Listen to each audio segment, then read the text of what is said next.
Welcome back, everybody. I'm Brad. I'm Steve. And today, I guess, a short video. So, I just made a beer a little bit ago. Everything went fine. Cleaned out my 6.5 gallon glass carboy. Went to put it in the bathtub, and the whole entire bottom shattered. And I'll put a picture up. It won't be the best quality because I had to hurry up, take the picture, send it to Steve. Like, oh my God, look what just happened. And I think I texted back LOL. Yeah. But, so I decided I'm not getting another glass one this time, that I was going to try something different. So I went ahead and got a plastic big mouth bubbler. And I guess I'm not saying I'm going away from glass completely, because if I have something that's going to age, I still feel I want it to be in glass and not plastic. Yep. But go ahead. Yeah, and you know what? I sympathize with you because you homebrew enough, you're going to end up doing this. In fact, you're working with big, heavy glass items. You're washing them out, and like me, I do it outside when the weather's nice on a patio, and same thing. End of the brew day, I'm washing, stuff slippery. It didn't slip very much, and it fell kind of like one of these, right? And that impact just shattered everything, and I got cut on mine. Okay. Thank God it didn't need stitches. But you hear these horror stories from brewers, and you talk to enough, you'll find them where they did need to go to the hospital and stuff like that. So it is a scary situation where that happens. And I agree with you. Plastic is great for, easy cleaning. Don't have to worry about shattering, especially the big mouth bubblers. Before, they used to have bubblers, but they had a very narrow... Right, almost like a regular glass carboy. Yeah, or... essentially like the water jugs you see at a cooler or something that they tip upside down. The problem with that was you had to take that same brush, the hard bristles, get it in there and do the same thing with a carboy to clean it out, and you end up scratching it. So the big mouth bubbler, when they came out with this, I saw that and I'm like, that's very ingenious. But first they only came out with the glass, I think. Yeah. And then they switched over to plastic, and it's like, what a great thing. I mean, you could... Like you said, you probably don't want to age your beer. I don't think it probably take away from it too much. Right. But I don't know. It's one of these, it's so new, no one really knows yet. So, because, like myself, I make wine in plastic buckets. Right. And, 6 months on a bucket is no problem. Right. But it's got a nice seal on it, a thick rubber gasket. But it would be interesting to see how these hold up to the test of time. Yep. And these new ones, it is a two-piece lid.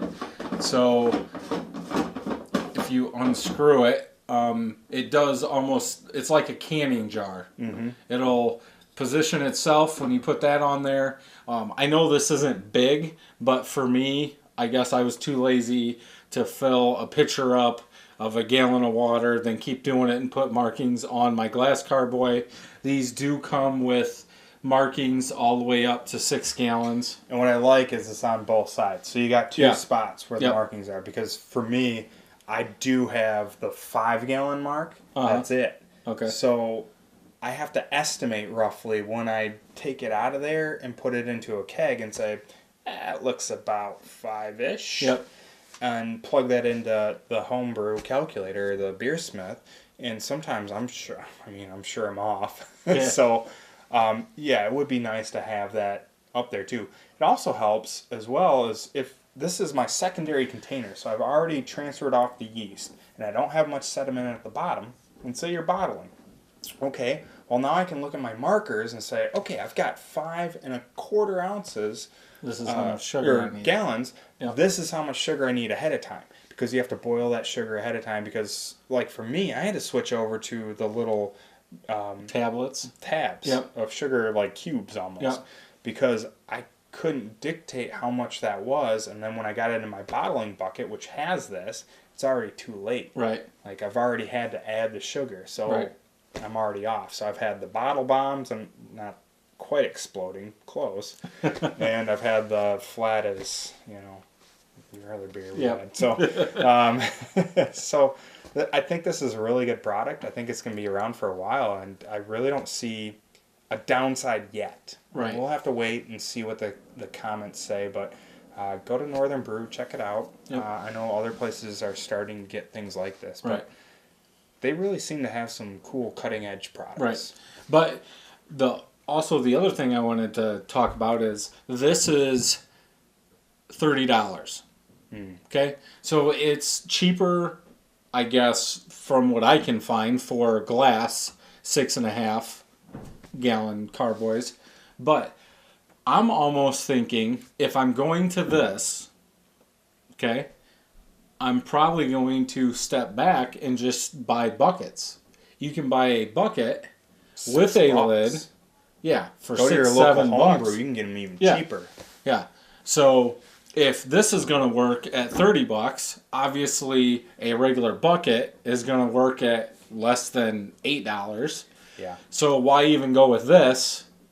There are some advantages, and I'll give you this. So in winemaking especially, you want to make sure, if you're doing wine in something clear like this, you want to make sure you don't get light into it. Right. But at the same time, I can look at it, and I can see when it's cleared. With a bucket, I can't tell what's going on. Right. It's almost a mystery as to what's going on in there.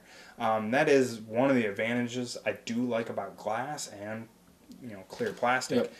But you're right. It's, I can get 5-6 buckets of these, for the same price. Right. So, and for beer, I mean, you could, if you're doing wine, you could go with these. Look at that. Good job. I've got kids, so I don't know. But if you're doing wine, you could go with this. But if you're doing beer, maybe, buckets could be the way to go. Right. And I'm not saying, trash all your glass carboys and go to that, because I'm going to stick with them. But I guess if I need more, if I'm using this and I like it, why not just use a bucket? Yeah. And I've got to agree, too, like if you bucket or a big bubbler, either way you go, dry hopping or even throwing in some oak cubes if you've got like a porter or something. Right. Like putting anything into a secondary is so much easier to get out. Yep. I've had to sit there and pick things through the opening of carboys before, so not a fun experience. And plus they're glass, they're heavy, they move around. There's advantages, there's disadvantages. Just depends on your budget. Right. So I'm going to use this. I'm sure we'll talk about it throughout the year. Sure. Just to see how it does. But we just want to do a video because, I'm glad that carboy broke when I was cleaning it and not 6.5 gallons of beer. Because I know there's someone out there who has that story. Yeah. But, I'm glad that happened when it did. And hopefully... And that you didn't get hurt. Yes. Which I'm not sure how, because I had a hold of the bottom and the top, and it still did that. You got lucky, because I wasn't near mine, and I still got cut. Yeah. So, well, I guess we want to hear from you guys. Do you guys use these? If so, what are the pros? What are the cons? Yeah, let us know. Yeah, let us know. And if you do use them, what do you use them for? Is there something specific, maybe? Like, hey, I only use them for wine, or hey, I only use them for... putting oak cubes into a porter or imperial stout or something. Yeah. Using them for primary, then you use glass for secondary. Just because that's my biggest thing, doing it, I guess, off and on for 8 years. It's, you never want to put your beer into a secondary that's going to sit forever in plastic. You always want glass, I guess. And two, let us know, because I have a theory here, that this plastic might be a little more scratch resistant than the buckets. I have a theory that's maybe why these are a good choice and what they cost. But let us know, because this is something new. Haven't really been using them long term, and I know there's people out there that brew way more than we do. So So make sure you check out handyhomebrew.com. And until next time, I'm Brad. I'm Steve. See you later. Happy brewing.